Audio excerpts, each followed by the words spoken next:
Okay, so today we're fixing one of my goof ups. Not like a lot of other people, I'm more than happy to admit that I do make mistakes. I am human after all. So one thing I didn't notice when I put everything back together is, see how these little tangs on the shifter fork, well, not shifter fork, it's actually the clutch fork for the throwout bearing. See how they're kind of bent? So what was happening is, this is the little pivot that they sit on top of. And when you push in the clutch, this little sucker here, it basically pushes against those tangs. And as you can see, they were not working. They were just, the ball was just dropping right in there. So, ordered a new one, which this one's made by Pioneer. It's actually pretty beefy. I'm pretty happy with it. So we'll go ahead and change that out. The only real downside to having to change it is there's the transmission mount, there's the bell housing, there's the shifter, there's the transmission.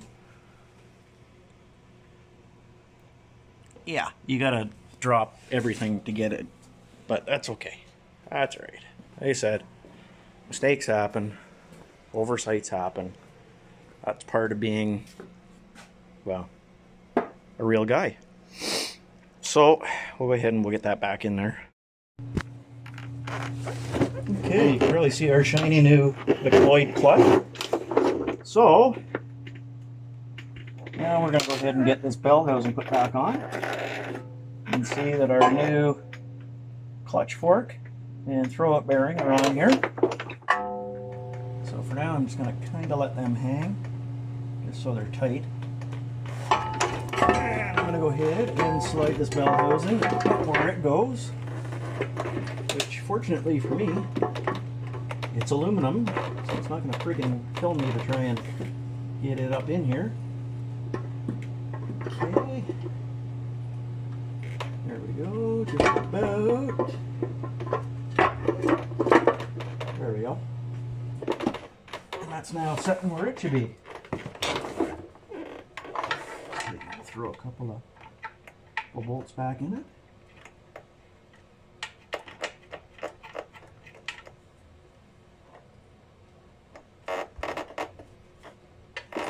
Top here. Always start them by hand. And with you looking at the back of my head, you can probably figure out I need a haircut. I'm in 100% agreement that I do in fact need a haircut. Fortunately, with the current situation with the lockdown and what have you, there's no hairdressers open and no barbers open. So I'm kind of SOL at the moment for getting a haircut. It's okay though.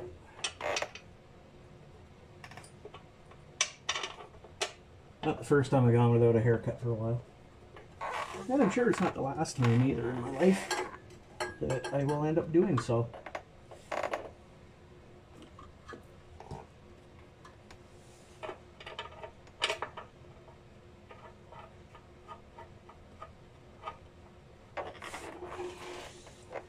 Now I'm going to cheat, because I already have everything here to do it this way.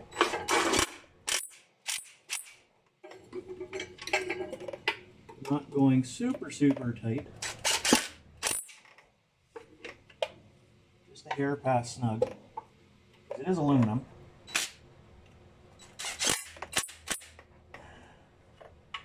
I normally would do it with hand tools, but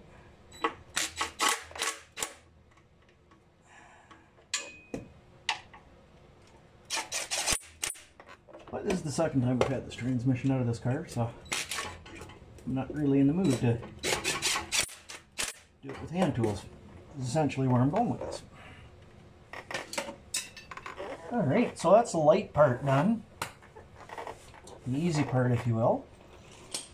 Next part's my favorite part. And that is that I get to basically bench press this transmission into place. So what I am going to do is put a little bit of grease. Just throw it on the inside of this throw-it bearing.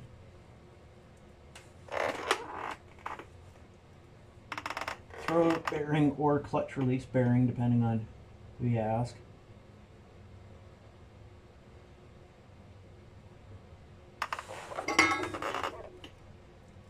I'm just going to put a bit on the end of the pilot shaft where it goes into the bushing on the back of the crankshaft, which is new. I did replace that too before I put this all back together. I should have put a clutch fork in it, but I was in a great big hurry to mate the motor and transmission back together, and as you can see what happens when you get in a great big hurry. It doesn't really usually work out in your benefit. So make sure that's tight. Alright. Okay. Now my favorite part.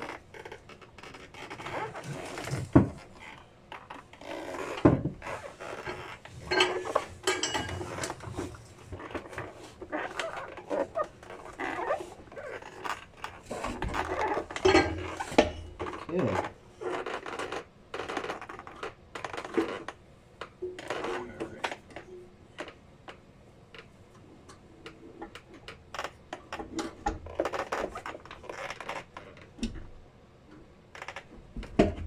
There we go. That's that back in place. So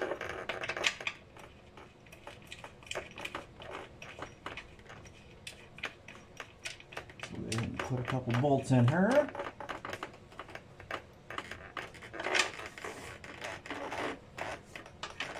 I'm telling you, if there's one thing I dislike, it's having to bench press transmissions into cars. I would absolutely love to have a hoist, and the cost of it is not what is prohibitive. Instead, it's ceiling clearance, because in this garage, the ceiling above where I am right now is about 9 foot, but then it drops down another foot. So I only have about 8 foot of ceiling clearance, and for most hoists you need about 9.6 inches. So even in my tallest portion of the garage, I'm still short by about half a foot. So that is what is prohibitive of me having a hoist, which is unfortunate, but we make do without it. Even if it does mean bench pressing the odd transmission, which is a gigantic pain in the behind. But such is the name of the game.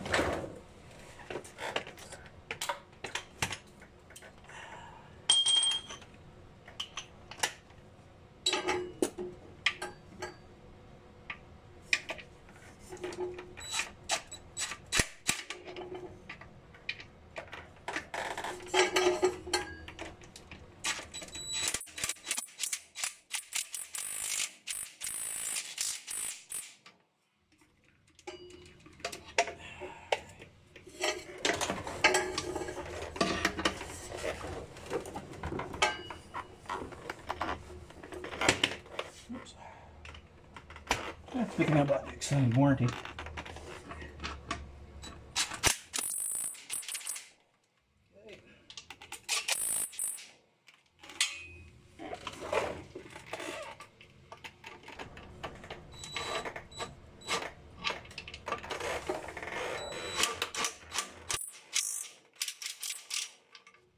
Okay, just like that, we have a new clutch fork. And our transmission is back in the car. Next thing I'll do is I'll put the cross member and the transmission mount back on, just because that seems like a dandy of an idea. Actually, I guess if I was smart, I'd put the shifter assembly back on first, because that's kind of a pain to put on with the engine and transmission located back where they should be. So maybe we will just go ahead and do that now. Save ourselves a little bit of pain and anguish. you know, working on your back's not too bad if you have a half decent creeper. Problem is, I kind of hate this creeper. So that's kind of where I'm at. But anyway, it's okay. I try not to complain about things that I can't do much about at the moment. At the moment, it's easier to work with what we have than it is to wish we had something else.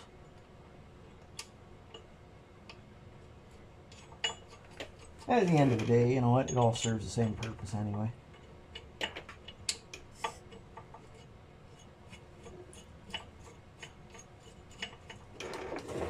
Alright, find our 3/8 ratchet here.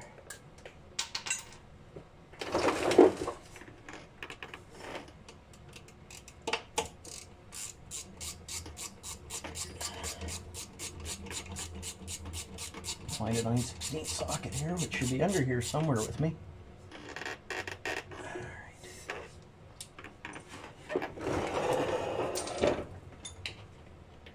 Hey, there it is.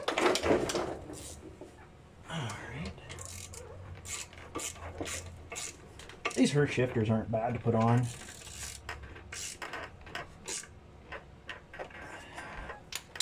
Well, I shouldn't say that. It's not a lie, but it's not the truth either. They're not bad once you've done a couple of them. Like, I've had this one on and off this cart 3 times now, so now that I'm familiar with it, it's pretty straight up and easy to install. But, that being said, if I wasn't as familiar with it, it certainly wouldn't be as easy.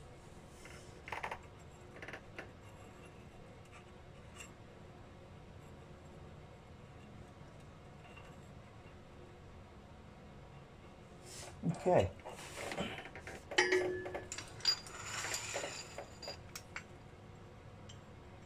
So this spacer goes in here, like that. And I'm not too worried about the rods hanging down and stuff right now, because I'm going to deal with that.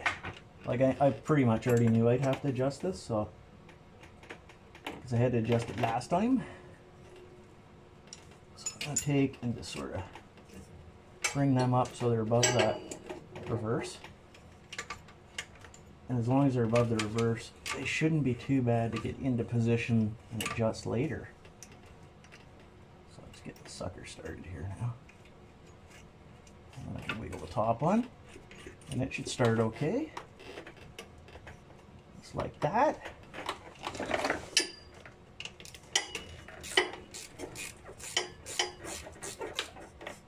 I adjust all these shift rods once, but now that I've had it all apart here, I'll have to do it again. Actually, this would be a good time to show how to do that, because it's actually really not that hard to do. Just going to go ahead and stick them where they're supposed to be for now, so that I don't have to worry about anything being in the way. But yeah, no, truthfully, this is the first time I've played with a Hurst shifter and stuff as much as I have with this one. And I was quite surprised at how simplistic it actually is to work on. You know, it's not that I was led to believe that they're a nightmare or anything, but I assumed it would have been a little bit harder than it has been to do this. I think that's my 5/8 right there, isn't it? Nope, I lied. That's a 9/16. Oh, goodness. Alright, there it is. So, oh, my light died.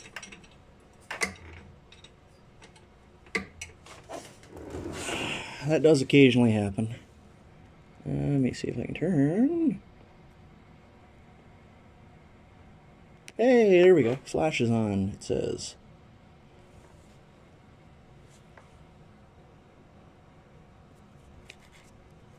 That's great that flash is on, but you can't see nothing. There we go.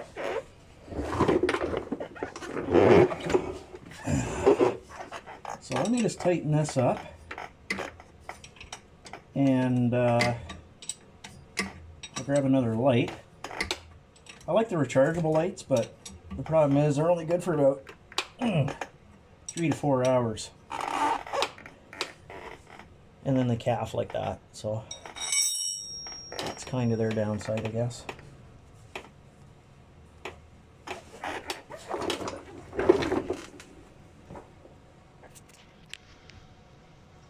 It's a good time for me to show you how we go ahead and adjust these Hurst shifters. So you can see shift rods and everything are down where they are supposed to be. I can't talk apparently, but that's okay. That's nothing new.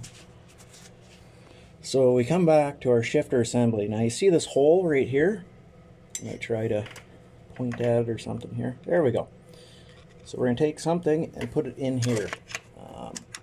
I don't have the Hurst service tool or whatever for this, but what I do have is a pick. And what you're going to do is, to get everything to line up there, you're going to put the shifter in neutral. And I mean, everything should still be just about right on for adjustment, because I haven't touched anything. But I put on the, there we go. So you'll see, obviously they're all lubed right to crap. But see how the pin goes all the way through the shifter? And what you would do now is, let's say they weren't lined up and you're having binding issues with your shifter. So that's my reverse rod there. And then this one's the 1-2.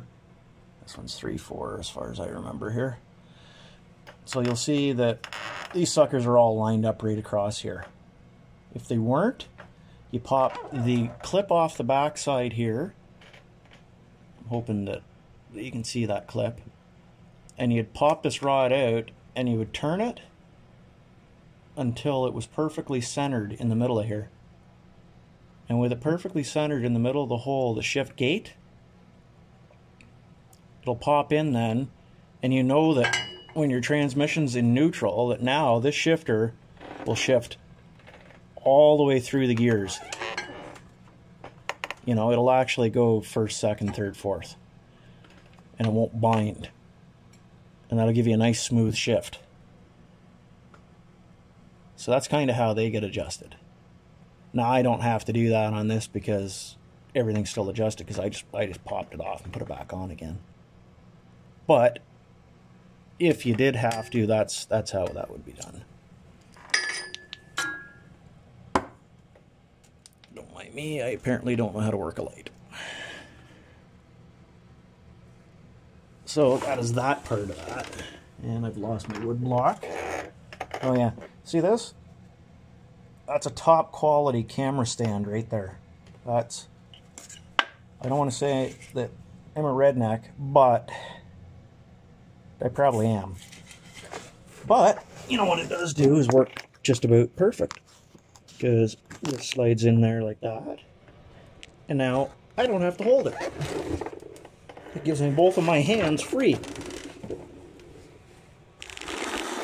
And I can slide it back here. So that I don't accidentally, you know, break my phone or my head or anything stupid like that I might just do.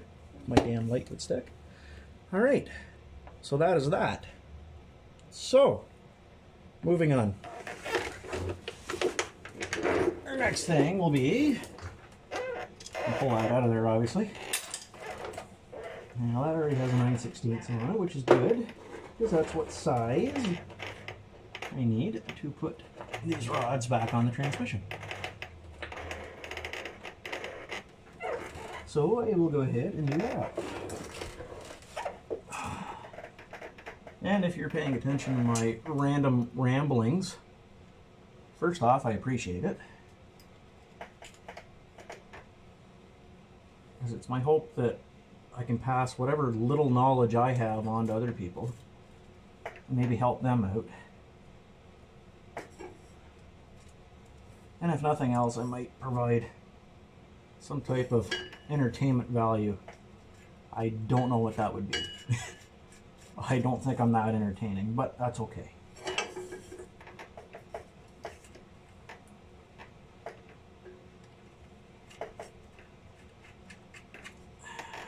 Okay. Flex handle ratchet is by far one of my favorite ratchets I have in my toolbox. I picked this one up quite a while ago. You don't have to have the finest of tools to get the job done, but this one came out of my, what I refer to as work toolbox, so it's the one that I would be working out of every day. And therefore, having a good warranty really is a selling feature for me.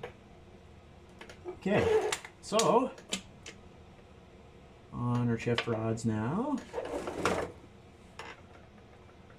Well, this one's going to go on further.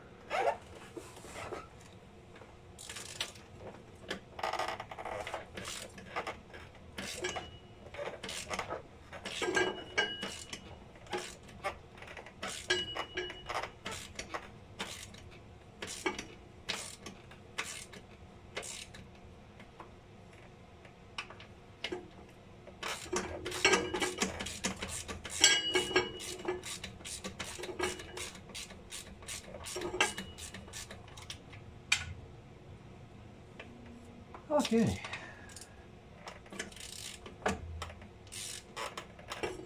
That's pretty good. I'm pretty happy with how this whole little setup works.